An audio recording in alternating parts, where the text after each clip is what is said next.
Hi hello இந்த வீடியோவில் நம்ம என்ன பார்க்க போகிறோன்னு பார்த்தீங்கன்னா பிஏ இங்கிலீஷ் அண்ணாமலை யூனிவர்சிட்டியோட சப்ஜெக்ட் இங்கிலீஷ் த்ரூ லிட்ரேச்சர் அப்படின்ற சப்ஜெக்டில் இருக்கக்கூடிய ஒரு topic elegy written in country churchyard. So இது எழுதுனது யாருன்னு பார்த்தீங்கன்னா தாமஸ் கிரே. ஸோ இதில் பார்ட் 1 வீடியோ, இந்த போயம் ரொம்பவே பிக்காக இருக்கிறதுனால ஸோ இந்த போயமை ரெண்டாக டிவைட் பண்ணியிருக்கேன். பார்ட் 1 வீடியோவில் 1 to ஸ்டான்ஸா 16 வரைக்கும் வந்து அதுக்கான போயம் லைன்ஸ், அதுக்கான எக்ஸ்ப்ளனேஷனும் வந்து நான் கொடுத்துட்டேன். ஸோ இந்த வீடியோவில் வந்து ஸ்டான்ஸா 17லேருந்து ஸ்டான்ஸா 32 வரைக்கும் வந்து poem lines and explanation with essay விட வந்து நான் கொடுத்துருக்கேன். ஸோ வாங்க கண்டினியூஸாக வந்து வீடியோ பார்ப்போம். ஸோ அந்த வீடியோ பார்க்காம இருக்கிறவங்க ஃபஸ்ட்டு அதை பார்த்துட்டு வந்துடுங்க, அப்போ தான் இதில் கண்டினியூஷன் புரியும். ஓகே, இப்போ ஸ்டான்ஸா 17. ஸோ எப்பயுமே நம்ம போயம் லைன்ஸ் வித் எக்ஸ்ப்ளனேஷன் பார்த்துட்டு இருக்கோம். ஸோ அதே மாதிரி தான் நம்ம பார்த்துட்டு இருக்க போகிறோம். ஓகே, ஸ்டான்ஸா 17 பாருங்கள். They a lot forbade nor circumscribed alone their growing virtues, but their crimes confined. Forbade to wade through slaughter to a throne, and shut the gates of mercy on mankind. Okay, so இதில் என்ன அப்படி சொல்கிறாங்கன்னு பார்த்தீங்கன்னா stanza 17 explanation பாருங்கள். All these things were prevented by these people's poverty. Not only did poverty prevent them from developing their talents, but it also prevented them from committing any atrocities. It prevented them from killing countless people in order to gain power, and in the process giving up any sense of human rights. Okay, so இதில் என்ன சொல்கிறாங்க அப்படின்னு கேட்டிங்கன்னா, இந்த இவங்க வந்து ரொம்ப பாவர்ட்டியில், இந்த காமன் மென்ஸ் எல்லாமே ரொம்ப பாவர்ட்டியில் இருக்கிறதுனால இந்த பாவர்ட்டினால அவங்களால எதுவுமே அவங்களால பண்ண முடியல. ஸோ அவங்களோட டேலண்ட்டையும் அவங்க வெளிக்கொண்டு வர முடியல, எந்த ஒரு விஷயமும் பண்ணாமல் இருக்குது. இது ஒரு வகையில் பார்த்தா இந்த மாதிரி அவங்க பாவர்ட்டியில் இருக்கிறதும் ஓகே தான் அப்படின்ற மாதிரி ஃபீல் ஆகுது. ஏன்னா இப்போ சப்போஸ் ஒரு ரிச் பீப்புள் ஒரு இருக்காங்க அப்படின்னா, இப்போ இப்போ இப்போ கிங் கூட இருக்கிறவங்க என்ன பண்ணுவாங்க, கிங்கோட பதவிக்கு ஆசைப்படுவாங்க. ஸோ அதனால் என்ன பண்ணுவாங்க, நிறைய கொலைகள் பண்ண ஆரம்பிப்பாங்க. ஈவன் கிங்கையே வந்து அவரோட பவரை கெயின் பண்ணுறதுக்காக வந்து கொலை பண்ண ஆரம்பிப்பாங்க. ஸோ இந்த மாதிரி வந்து அவங்க நிறைய தப்புக்கு மேலே தப்பு பண்ணிகிட்டே போயிட்டு இருப்பாங்க. ஸோ இந்த மாதிரிலாம் வந்து காமன் பீப்புள் பண்ண மாட்டாங்க இல்லையா. ஸோ அவங்களுக்குன்னு இருக்குது, இப்படி இருக்கிறது அவங்க ஓகே தான்ன்ற மாதிரி வந்து இவர் சொல்கிறாரு. ஓகே, நெக்ஸ்ட் ஒன் ஸ்டான்ஸா 18 பாருங்கள். The struggling pangs of conscious truth to eye, to quench the blushes of ingenious shame, or heap the shrine of luxury and pride with incense kindled at the muse flame. Okay, இதுக்கான explanation. Poverty means that these people never had to hide their guilt after committing such acts, repressing their own shame. They never had to honor the rich and proud as if honoring gods with poetry. So okay, இதில் என்ன சொல்லலான்னு பார்த்தீங்கன்னா, இந்த பாவர்ட்டினால் இந்த common men's வந்து இந்த பாவர்ட்டினால் என்ன பண்ணுறாங்க, சப்போஸ் இஃப் தே கமிட்டட் ஒரு ஸ்மால் ஒரு கில்ட் பண்ணாலுமே வந்து அவங்களால அதை ஹைட் பண்ணவே முடியாது. அது வந்து அவங்க பண்ண அந்த தவறு வந்து எப்படியாவது அது வெளிக்கொண்டு வந்துடும் அப்படின்ற மாதிரி சொல்கிறாங்க. ஸோ பட் ஆனால் இந்த நீங்கள் பார்த்துருப்பீங்க போன ஸ்டான்ஸாலே, பட் ரிச் பீப்புள்ஸ் அப்படி கிடையாது. அவங்க வந்து ரொம்ப லக்ஸரியஸாக ரொம்ப ப்ரைடான ஒரு வாழ்க்கையை லீட் பண்ணுறாங்க. பட் ஆனாலுமே அவங்களுக்குள்ள நிறைய க்ரைம் வந்து கமிட் பண்ணுறாங்க. ஸோ இது மாதிரி கிடையாது புவர் பீப்புள்ஸ் அப்படின்ற மாதிரி தான் வந்து சொல்கிறாரு. Okay, stanza 19. Far from the madding crowd, ignoble strife, their sober wishes never learned to stray. Along the cool sequestered wheel of life, they kept the noiseless tenor of their way. Explanation. Far away from the crazed, immoral conflicts of the rich and powerful, these poor people only had simple, serious desires. In this calm and isolated valley of life, they stuck to their own quiet ways. Okay, என்னென்னா இந்த மாதிரி rich powerful அப்படின்னு சொல்லி இதிலே வந்து 2 பிரிவாக இருப்பாங்க. ஓகேவா, ஒரு சைடு ரிச்சாக இருப்பாங்க, ஒரு சைடு வந்து ரொம்ப பதவி, ஆனாலும் தேர் ஆல்சோ ரிச். பட் இவங்க ரிச் மட்டும்தான், பட் அவங்களுக்குள்ள பவரும் இருக்கும். ஸோ இதுமாதிரி ரிச் பவர்ஃபுல் இவங்களுக்கு இடையே வந்து நிறைய கான்ஃப்ளிக்ஸ், நிறைய பிரச்சனைகள், இது மாதிரி வந்து க்ரைம் பண்ணுறதா இருக்கட்டும், மற்றவங்களை கஷ்டப்படுத்துறது, இதுமாதிரி நிறைய க்ரைம் வந்து அவங்களுக்குள்ள நடந்துகிட்டே தான் இருக்கும். பட் புவர் பீப்புள்ஸ் அப்படிலாம் கிடையாது. அவங்க வந்து ரொம்ப வந்து ஷார்ட் அண்ட் ஸ்வீட்டாக ஒரு நார்மலான ஒரு சிம்பிள் லைஃப்பை தான் வந்து லீட் பண்ணுறாங்க. அவங்க லைஃப் எப்படின்னா, அவங்களுடைய அந்த கூட்டுக்குள்ளே, அவங்களுடைய இடத்துக்குள்ளே, அந்த வில்லேஜ்குள்ளே ரொம்ப காமாகவும் ரொம்ப ஐசோலேட்டட் தனியாகவும் வந்து ஒரு நார்மலான ஒரு லைஃப்பை வந்து லீட் பண்ணியிருக்காங்க. அவங்களுக்குன்னு எந்த ஒரு பிரச்சனையுமே கிடையாது. ஸோ பட் இதுமாதிரி ரிச் பவர்ஃபுல் இவங்களுக்குள்ளே வந்து எப்பயுமே கான்ஃப்ளிக்ட் இருந்துகிட்டே இருக்குன்ற மாதிரி வந்து சொல்கிறாங்க. ஓகே, இப்போ ஸ்டான்ஸா 20 பாருங்கள். Yet even those born from insult to protect some frail memorials still erect nay, with uncouth rhymes and shapeless sculpture decored implores the passing tribute of his sign. Okay, so stanza 20 can explanation. Yet to protect even these poor people's bones from total disrespect, a meager memorial has been built nearby. It has poorly written rhymes and a poorly made sculpture, but it still makes passing visitors sigh. Okay, so இந்த ஸ்டான்ஸை பொறுத்த வரைக்கும் என்ன சொல்கிறாங்க அப்படின்னா, so already நம்ம பார்த்தோம் இல்லையா, நம்மளோட ஆத்தர் வந்து அந்த கிரேவியரில் உட்காந்து என்ன பண்ணாரா, அங்கே இருக்க அந்த அந்த அவங்களுக்குன்னு வச்சுருக்க ஸ்டாச்சுவோ இல்லை அந்த ஸ்டோன், அந்த கிரேவியர்ட் மேலே வச்சுருக்க ஸ்டோன் அதெல்லாம் பார்ப்பார் இல்லையா. ஸோ அது அவர் என்ன சொல்கிறாருன்னா, அது ஒரு சில இதெல்லாம் எப்படி இருக்குன்னா ஒழுங்காக வந்து எழுதப்படாமல் இருக்குது, அவங்க பேர் கூடமே மிஸ்டேக்காக எழுதியிருப்பாங்க. ஏன்னா அவங்களுக்கு அந்தளவுக்கு அதை வந்து பொறுப்பாக பார்த்து அந்த புவருன்றதுனால எல்லாருமே வந்து ஏமாற்றுவாங்களே. ஸோ அது கூட அவங்க ஒழுங்காக வந்து அவங்களுக்கு பண்ணி தராமல் இருந்திருப்பாங்க. ஸோ ஒரு ரிட்டன் ரொம்ப புவராக வந்து அதில் எழுதியிருக்க, அவங்கள புகழ்ந்து எழுதியிருக்க லைன்ஸ் ரொம்ப புவராக இருக்கும். ரொம்ப அந்த ஸ்கல்ப்சரே அதை க்ரியேட் பண்ண விதமே ரொம்ப வந்து பேடாக க்ரியேட் பண்ணியிருக்காங்க. பட் இதெல்லாம் அப்படி இருந்தாலுமே அவங்க வந்து இதெல்லாம் வந்து ஒரு மேட்ரே கிடையாது இல்லையா. ஸோ பிகாஸ் அவங்க புவர், அவங்களால முடிஞ்ச வரைக்கும் தான் அவங்க இறந்தவங்களுக்காக அவங்க பண்ண முடியும். பட் இருந்தாலுமே அவங்கள பார்க்குறதுக்காக அவங்க ரிலேட்டிவ்ஸ் அவங்க ஃபேமிலிஸ் வரும்போது அவங்க அங்கே தான் இருக்காங்க, அந்த ஒரு ஆறுதல் வந்து அவங்க அந்த ஒரு சிக்னல் அவங்க கொடுத்துட்டே தான் இருப்பாங்க. அந்த ப்ரீஸ் மூலிமாவும் நான் இங்கே தான் இருக்கேன்ற மாதிரி அந்த வார்ம் அவங்களுக்குள்ளே வந்து கொடுப்பாங்க அப்படின்ற மாதிரி சொல்கிறாங்க. ஓகே, இப்போ ஸ்டான்ஸா 21 பார்க்கலாம். Their name, the years spelled by the unlettered muse, the praise of fame and elegy supply, and many a holy text around she strews that teach the rustic moralist to die. So stanza 21 can explanation. These people's names, the years they were alive, all carved by someone who was illiterate, stand in a place of fame and a lengthy commendation. Many quotes from the Bible are scattered around the graveyard, quotes that teach unrefined yet good-hearted people how to die.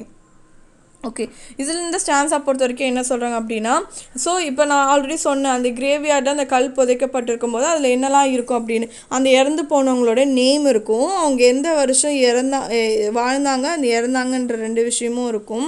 So அவங்க அந்த என்னென்னா ஃபேம்லாம் அவங்க இருக்கும்போது அவங்க என்ன சாதனைகள் பண்ணாங்கன்ற விஷயங்கள் இருக்கும். ஸோ இது எல்லாமே வந்து இருக்கும். அந்த இம்பார்ட்டண்ட்டாக பைபிளில் இருக்க நிறைய வேர்ட்ஸ் வந்து அதில் வந்து பொறிக்கப்பட்டிருக்கும் அந்த கிரேவியார்ட் மேலே. ஸோ அது வந்து ஒரு குட் ஹார்ட்டட் பீப்புள் எப்படி இறந்தாங்க, ஒரு நல்ல ஒரு குணம் படைத்த ஒரு மனுஷன் எப்படி இறந்தான்ற ஒரு விஷயமும் அதில் கொடுத்துருப்பாங்க. ஸோ அந்த மாதிரி வந்து எக்ஸ்பிளைன் பண்ணுறாரு. நெக்ஸ்ட்டு பார்த்தீங்கன்னா stanza 22. For who to dumb forgetfulness a prey, this pleasing anxious being ever resigned left the warm presence of the cheerful day, nor cast one lingering look behind. Okay, so இதுக்கான explanation. After all, what kind of person, knowing full well they had be forgotten after death, ever gave up this pleasant and troublesome life, ever left the warm areas of a happy day without looking back and wanting to stay a little longer? Okay, so இந்த ஸ்டான்ஸை பொறுத்த வரைக்கும் என்ன சொல்கிறாங்க அப்படின்னா, so அவங்களாம் வந்து இறந்ததுக்கப்புறம் அவங்கள யாருமே மறக்கவும் மாட்டாங்க. ஓகேவா, they never be forgotten. So after death இருக்கும்போது, அதாவது அவங்க வாழும்போது அவங்க நிறைய விஷயங்கள் வந்து பண்ணியிருப்பாங்க, நிறைய வந்து என்ன சொல்கிறது, அவங்க ப்ளசண்ட்டாகவும் வாழ்ந்திருக்கலாம், இல்லை அவங்க வாழ்க்கையில் ட்ரபிள்சம் லைஃபாகவும் இருந்திருக்கலாம். பட் அவங்க நிறைய தப்புகள் பண்ணியிருக்கலாம். பட் இறந்ததுக்கு அப்புறம் எல்லாமே வந்து மன்னிக்கப்பட்டுடும் அப்படின்ற மாதிரி வந்து ஒரு விஷயத்தை தான் வந்து இங்கே சொல்கிறாங்க. எதுவுமே இருக்காது, எல்லாமே வந்து அவங்க உயிரோட இருக்க வரைக்கும் தான் அந்த மாதிரி விஷயங்கள்லாம் இருக்கும். ஆஃப்டர் தி டைட் இதெல்லாம் எதுவுமே இருக்காதுன்ற மாதிரி தான் சொல்கிறாங்க. Next stanza 23. On some fond breast the parting soul relies, some pure drops the closing eye requires, even from the tomb the voice of nature cries, even in our ashes live their wonted fires. Stanza 3 explanation. A dying person relies on the art of some close friend leaning against their chest. They need that person to shed some relevant tears as they die. Even from the tomb, nature cries out, even in our dead bodies, the habitual passions of the poor still burn. So ஆக்சுவலாக இதில் என்ன சொல்கிறாங்கன்னு பார்த்தீங்கன்னா, இப்போ வந்து இறந்து போன அவங்களுக்கு வந்து ஒரு கண்டிப்பாக ஒரு ரொம்ப ஹார்ட்டு க்ளோஸான ஒரு சில பேர் இருந்திருப்பாங்க. அவங்க க்ளோஸ் ஃப்ரெண்டாக இருக்கட்டும், இல்லை அவங்க ஒய்ஃபாக இருக்கட்டும், குழந்தையா இருக்கட்டும். ஸோ அவங்க செஸ்ட்டில் சாஞ்சிக்கிட்டு அவங்க அவங்க வந்து அவங்க செஸ்ட்டில் சாய்ச்சி அவங்களுக்காக ஒரு துளி கண்ணீர் விட்டாலே வந்து அது அவ்வளோ பெரிய விஷயம். அவங்களுக்கு இறந்ததுக்கப்புறம் வந்து அவங்களுக்கு கொடுக்கக்கூடிய ஒரு பெரிய ஹாப்பினஸ் அதுதான் அப்படின்ற மாதிரி இந்த ஸ்டான்ஸால் வந்து சொல்கிறாங்க. நெக்ஸ்ட் பார்த்தீங்கன்னா stanza 24. For these who mindful of the unhonored death dosed in these lines their artless tale relate, if chance by lonely contemplation led, some kindred spirit shall inquire by thy fate. Okay, இதுக்கான explanation. You who have been thinking about those who died anonymously have been telling their unpretentious story in this poem. If by chance and because of lonely thoughts someone similar to you ask about what happened to you. So என்ன ஆகுது அப்படின்னா, இப்போ ஆக்சுவலாக இந்த வில்லேஜில் இந்த பீப்புள்ஸ்குள்ளே அவங்க மனசுக்குள்ளே என்னென்ன ஆசைகள் இருந்திருக்கும், அவங்க என்ன மாதிரிலாம் நினச்சிருப்பாங்க. ஸோ இந்த மாதிரி விஷயங்கள் தான் நமக்கு இது வரைக்கும் நமக்கு ஆத்தர் சொல்லிட்டு இருந்தேன். இப்போ என்ன பண்ணுறாரு அப்படின்னு பார்த்தீங்கன்னா, சப்போஸ் இவரே இறந்துட்டாரு அப்படின்னா, இவர் இறந்ததுக்கப்புறம் இப்போ யாரோ ஒருத்தவங்க இங்கே ஒருத்தர் இருந்தாரேப்பா, அவர் என்ன ஆனார் அப்படின்னு நம்ம போய் கேட்கும்போது, ஆமாம் சார் இங்கே இருந்தார், இவர் இதெல்லாம் பண்ணார், இவர் இப்படிலாம் இருப்பார், இவருக்கு இத்தனை பசங்க, இவர் இது மாதிரி அவரை பற்றி புகழ்ந்து பேசுவாங்களே, அப்படி நம்மளோட ஆத்தரை பற்றி ஒருத்தர் பேசினா எப்படி இருக்கும் அப்படின்ற மாதிரி அவரே வந்து ஒரு கற்பனை பண்ணுறாரு. ஸோ அதுதான் வந்து கொடுத்துருக்காங்க. இதான் நெக்ஸ்ட் ஸ்டான்ஸால் நம்ம இதுதான் வந்து நம்ம பார்க்க போகிறோம். Stanza 25. Happily some hoary-headed swain may say, often have we seen him at the peep of dawn, brushing with hasty steps the dews away, to meet the sun upon the upland lawn. Okay, இதுக்கான explanation பாருங்க. Maybe luckily enough some old country person will answer them. We saw him at sunrise a lot, his quick footsteps weaving the dew of the grass as he went to see the sun from the town's higher fields. Okay, இந்த stanza 25 என்ன சொல்கிறாங்கன்னா, ஆக்சுவலாக இவர் think பண்ணுறாரு, இவரே இல்லாமல் போயிட்டார், இறந்துட்டார் அப்படின்னா இவரை பற்றி ஒருத்தவங்க வந்து கேட்குறாங்க அப்படின்னா எப்படிலாம் இருக்கும், ஒருத்தர் எப்படி எக்ஸ்பிளைன் பண்ணால் அது எப்படி இருக்கும் அப்படின்ற மாதிரி ஒரு கற்பனை. ஸோ ஒரு ஓல்டு கண்ட்ரி பர்சன் வந்து இதுக்கு ஆன்சர் பண்ணுறாரு. ஓகேவா, ஒரு ஓல்டு ஃபார்மர்னு வச்சுக்கோங்களேன், அவர் ஆன்சர் பண்ணுறாரு. இது மாதிரி இப்படி ஒருத்தர் இருந்தாரேப்பா, இவர் என்னெல்லாம் பண்ணுவார் அப்படின்னு கேட்கும்போது, அதுமாதிரி நான் பார்த்துருக்கேன், அவர் வந்து எப்பயுமே வந்து சன்ரைஸ் பார்க்குறதுக்காக வந்து ரொம்ப வேகமாக குயிக்காக வந்து மார்னிங் எழுந்தோடனே அந்த கிராஸ் வழியாக நடந்து போய் அந்த ரொம்ப ஹையராக இருக்க மேடாக இருக்கிற ஒரு ஃபீல்டு மேலே நின்று வந்து அந்த சன்னை பார்க்க எப்பயுமே போவார் என்ற மாதிரி ஒரு விஷயத்தை வந்து சொல்கிறாங்க. ஸோ இது மாதிரி சொல்லுவாங்க அப்படின்னு சொல்லி இவரே வந்து ஒரு கற்பனையெல்லாம் நமக்கு சொல்லிட்டு இருக்காரு. ஓகேவா, இப்போ ஸ்டான்ஸா 26 பாருங்கள். There at the foot of yonder nodding beach that wreathers its old fantastic roots so high, his listless length at noontide would he stretch and pour upon the brook that babbles by. Okay, இதுக்கான explanation. Over there at the base of that swaying beech tree with the old gnarled roots and high tangled branches he would lay down at noon and stretch out his tired body gazing into a nearby brook. Okay, இந்த ஸ்டான்ஸை பொறுத்தவரைக்கும் என்ன சொல்கிறாங்கன்னா, அதாவது போன ஸ்டான்ஸோட continuation தான் இது. அதாவது morning எழுந்தோடனே இந்த மாதிரி சன்செட்டை போய் பார்ப்பார் அவர். அது மட்டும் இல்லாமல் எப்பயுமே வந்து ஒரு பீச் ட்ரீ, ரொம்ப ஓல்டான ஒரு ட்ரீ, அந்த ட்ரீக்கு கீழே தான் எப்பயுமே அவர் வந்து நின்றுட்டு இருப்பார், அங்கே தான் உட்காருவார். ஸோ அங்கே தான் இருந்து எல்லாமே ரசிப்பார். ஸோ அது வந்து அந்த ட்ரீ கீழே இருக்க அந்த ரூட் வந்து எப்படி இருக்குன்னா, ரொம்ப ஹெவியாக ரொம்பவே வந்து அதிகமாக இருக்க ஒரு ரூட்ஸாக இருக்குது, ஹெவிலி ரூட்ஸாக இருக்கும்.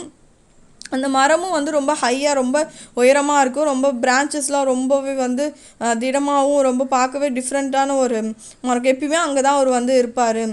அங்கே வந்து உட்காந்துட்டு அங்கே போகிற அந்த ஆற்று தண்ணிகளில் போகல அந்த ரன்னிங் வாட்டரை பார்த்து ரசிச்சுட்டு இருப்பார். ஸோ இதெல்லாம் வந்து அவரே வந்து அவர் சொல்கிறார். ஓகேவா, அதுமாதிரி கற்பனை பண்ணுறாரு, நம்மளை பற்றி ஒருத்தவங்க வந்து கேட்டாங்கன்னா இப்படிலாம் சொல்லுவாங்க அப்படின்ற மாதிரி. Stanza 27. Hard by yon wood, now smiling as in scorn, muttering his wayward fancies he would rove, now drooping woeful wan like one forlorn, or crazed with care or crossed in hopeless love. இதுக்கான explanation. Close to that forest over there, smiling as if with disapproval, talking to himself about his own stubborn fantasies, he would explore, sometimes moping, sad and pale like a miserable person, other times gone crazy with worry, disturbed by unrequited love. Okay. So ஆக்சுவலாக நான் அது ஸ்டார்டிங்கில் சொன்னேன் இல்லையா, இது மாதிரி இவர் எழுதுகிற எல்லா போயுமே எப்படி இருக்குன்னா ரொம்ப சேட்னஸ் எல்லாமே இந்த மாதிரி டெத் இந்த மாதிரி இதை பேஸ் பண்ணி இருக்கிறதுனால இவரோட லைஃப்லேயும் அந்தளவுக்கு ஒரு சோகமாக தான் இருந்திருப்பார், ஒரு நெகட்டிவ் பர்சனாக தான் இருந்திருப்பார் நான் சொன்னேன். ஸோ அப்படி தான் அந்த பர்சன் வந்து கேட்டார் இல்லையா, இது மாதிரி இங்கே தான் உட்காருவார், இது மாதிரி இந்த ரிவர்லாம் பார்த்துட்டு இருப்பார். ஸோ அது மட்டும் இல்லாமல் எப்பயுமே லைக் அவர் எப்படி இருப்பார்னா ரொம்ப ஒரு மாதிரி சேடாகவும் ரொம்ப பார்க்கவே ரொம்ப டிஃப்ரெண்ட்டாக ரொம்ப ஏதோ நம்ம தொலைச்சிட்டு ஏதோ இழக்கக்கூடாது இழந்த மாதிரி ரொம்ப ஒரு மாதிரி சேடாக இருக்க மாதிரி ஒரு மிசரபிள் ப்ரேஸ்னாகவும் ஒரு ரொம்ப க்ரேஸியாகவும் எப்பயுமே ஒரு வரிஸாக ரொம்பவே கவலையாக இருக்கிற மாதிரி வந்து பார்க்குறதுக்கு அவர் இப்படி தான் இருப்பாருன்ற மாதிரி வந்து சொல்கிறாங்க. நெக்ஸ்ட் பாருங்கள், stanza 28. One morn I missed him on the customed hill along the heath and never his favourite tree. Another came or nor yet beside the rill, nor up the lane nor at the wood was he. Okay, stanza 28ல என்ன சொல்றான்னு பாருங்க. One morning I did not see him on his usual hill near the rough hills and his favourite tree. Another morning came and I did not see him by the stream or a field or forest. Okay. So அந்த same person ஒரு old man அதே same person தான் சொல்கிறாரு. என்ன அப்படின்னா, ஒரு morning நான் பார்த்தேன் இது மாதிரி அந்த அந்த மேன் இல்லவே இல்லை, அதாவது நம்மளோட நரேட்டர் அந்த இடத்துல இல்லவே இல்லை. யூஸ்வலாக நான் எங்கே பார்ப்பனோ எந்தெந்த இடத்துலலாம் பார்ப்பனோ அந்த ட்ரீ அந்த அவரோட ஃபேவரட் ட்ரீ கீழே அந்த ஃபீல்டு மேலே அவர் போய் அந்த சன்செட் பார்ப்பார் இல்லையா, ஸோ அந்த இடத்துல இதுமாரி அந்த ஆறு போகிற இடத்துல அந்த ஃபாரஸ்ட்டில் இந்த ஃபீல்டு எல்லா இடத்துலையுமே பார்த்தேன். ஒரு நாள் அவர் காணும், மறுநாளும் காணும், செகண்ட் மார்னிங்கும் பார்த்தேன், ஃபஸ்ட்டு மார்னிங் பார்த்தேன் இல்லை, அனதர் மார்னிங்கும் நான் போய் பார்க்குறேன் இல்லை அப்படின்னு வந்து சொல்கிறாரு. நெக்ஸ்ட் ஸ்டான்ஸா 29 பாருங்கள். The next with the dirges due in a sad array slow through the churchway path we saw him borne approach and dread, for thou canst tread the lake graved on the stone beneath you yon aged thorn. Okay, so stanza 29ல என்ன சொல்கிறாங்க பார்த்தீங்கன்னா அதோட explanation பாருங்கள். The third morning with the funeral songs and a sad procession we saw him carried slowly along the path to church, go up and read the poem carved on the gravestone under that old gnarled tree. Okay. So என்ன ஆகுது அப்படின்னா அடுத்த morning third morning மூணாவது நாள் பார்க்குறாரு, என்ன ஆகுதுன்னா அவர் இறந்து போயிருக்காரு. ஸோ அதனால அவருக்கு ஒரு ஃபினரல் ஃபங்க்ஷன் வச்சு அவர் வந்து அந்த சர்ச்சுக்கு வந்து கொண்டுட்டு போயிட்டு இருக்காங்க. போயிட்டு அங்கே வந்து அவரை புதைச்சிட்டு அந்த கிரேவ் ஸ்டோன் மேலே அவர் இங்கே எழுதியிருக்கிறத வந்து அங்கே ரீட் பண்ண அந்த ஒரு போயம் கார்ப் பண்ணி வச்சுருக்காங்க, அதை ரீட் பண்ணுறாங்க.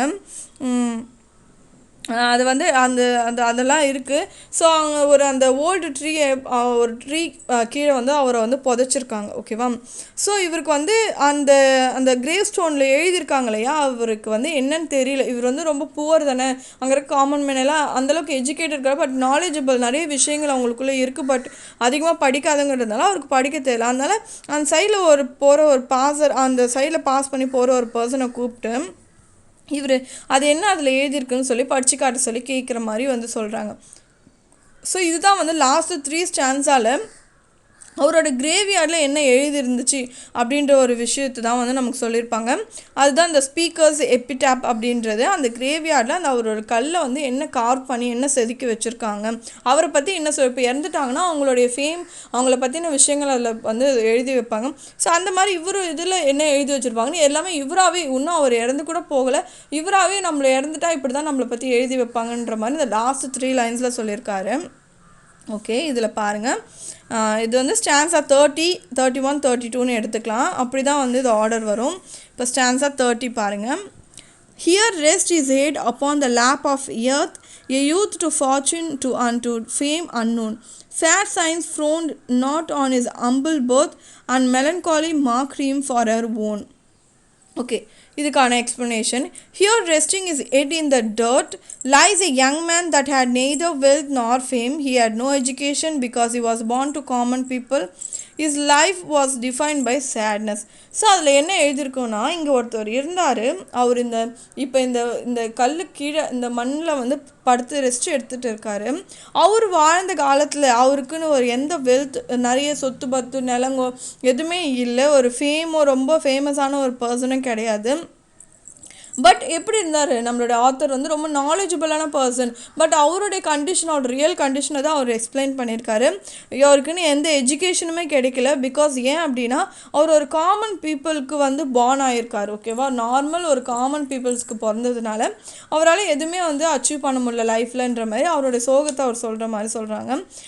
ஏன்னா அவரோட லைஃப் ஃபுல்லாகவே ரொம்ப சேட்னஸாக வந்து he was always in like ஒரு சேட் மெலன்காலிக்காகவே தான் இருப்பார் பார்க்க. ஆனால் இவர் ஒரு போயட்ன்ற மாதிரி நமக்கு சொல்கிறாங்க. நெக்ஸ்ட்டு ஸ்டான்ஸாக பாருங்கள். இப்போ 31 வச்சுப்போம். Large was his bounty and his soul sincere. Heaven did a recompense as largely sent. He gave to his misery all he had. A tear he gained from heaven. That was all he wished, a friend. இதுக்கான explanation. Even so he had a great gift and earnest mind. Heaven repaid him in a plenty for these gifts and his sufferings. He gave all he had to his misery, which was in a single cheer. In return, heaven gave him the only thing he had ever wanted, a friend. Okay, என்ன சொல்கிறாங்க இந்த stanza 31ன்னு பார்த்தீங்கன்னா, so இவருக்கு வந்து நிறைய என்ன சொல்கிற knowledge அப்படின்ற ஒரு பெரிய கிஃப்ட், நிறைய மைண்டில் நிறைய விஷயங்கள் வந்து இருந்துச்சு. பட் இது எதுவுமே அவரால் சாதிக்க முடியாமல் இப்போ அவரே இறந்துட்ட மாதிரி தானே இதில் கற்பனையில் நமக்கு சொல்லிட்டு இருக்காங்க. ஸோ அவர் பட்ட கஷ்டங்களுக்கும் அவர் ரொம்ப எந்த அளவுக்கு சஃபரிங் அனுபவிச்சிருக்காரோ, ஒரு லைஃப் ஃபுல்லாகவே மிசரி, டிப்ரெஷன் இது எல்லாமே தான் இருந்திருக்கு. அவர் விட்ட ஒவ்வொரு சிங்கிள் டியருக்கும் வந்து ஒரு பதில் சொல்கிற மாதிரி ஹெவன்லேருந்து அவருக்கு ஒரு பெரிய கிஃப்ட் ஒன்று கொடுத்துருக்காங்க. அதுதான் வந்து ஃப்ரெண்ட் அப்படின்னு சொல்கிறாங்க. அந்த ஃப்ரெண்ட் அப்படின்னு நீங்கள் சொல்கிறது என்னென்னா, நான் ஸ்டார்டிங் இன்ட்ரொடக்ஷனில் சொல்லியிருப்பேன். ஸோ ரிச்சர்ட் வெஸ்ட் அப்படின்றவரை பற்றி ஒரு போயம் எழுதியிருப்பார். அதோட இன்ஸ்பிரேஷனில் தான் இதை எழுதியிருக்காரு அப்படின்னு நான் சொல்லியிருந்தேன். ஸோ அப்படி இருக்கும்போது அவருக்கு இங்கே ஃப்ரெண்ட் அப்படின்ற சொல்கிறதுனால இது ரிச்சர்ட் வெஸ்ட்டாக தான் இருக்கும் அப்படின்ற ஒரு வியூ பாயிண்டில் வந்து நான் இது எல்லாருமே இப்படி தான் நினைக்கிறாங்க. ஸோ ஆஸ் யூஷுவல் இப்படி தான் இருக்கும். ஏன்னா அவர் இறந்த கொஞ்சம் வருஷத்தில் இந்த போயம் எழுதியிருக்காரு. ஸோ அவரோட பெஸ்ட் ஃப்ரெண்டாகவும் அவர் இருந்திருக்காரு. பட் அவரோட பிரிவுனால அவர் ஃப்ரெண்டுன்னு சொல்கிற ஒரு விஷயம் அவர் ஹெவனில் போய் அவரை தான் மீட் பண்ணியிருப்பாருன்ற மாதிரி நம்மளாவே நம்ம இதை வந்து இந்த ஒரு கன்க்ளூஷனுக்கு கொண்டு வரணும். அண்ட் இப்போ லாஸ்ட் ஸ்டான்ஸா 32 பாருங்கள். No father seeks his merits to disclose or draw his frailties from their dread abode. They alike in trembling hope repose the bosom of his father and his God. So இதான் வந்து last stanza தான். இதுக்கான explanation பாருங்கள். Don't try anymore to talk about his strength and gift or to bring his weakness back from the dead. Both his strength and weakness lie in the grave in a state of queering hope.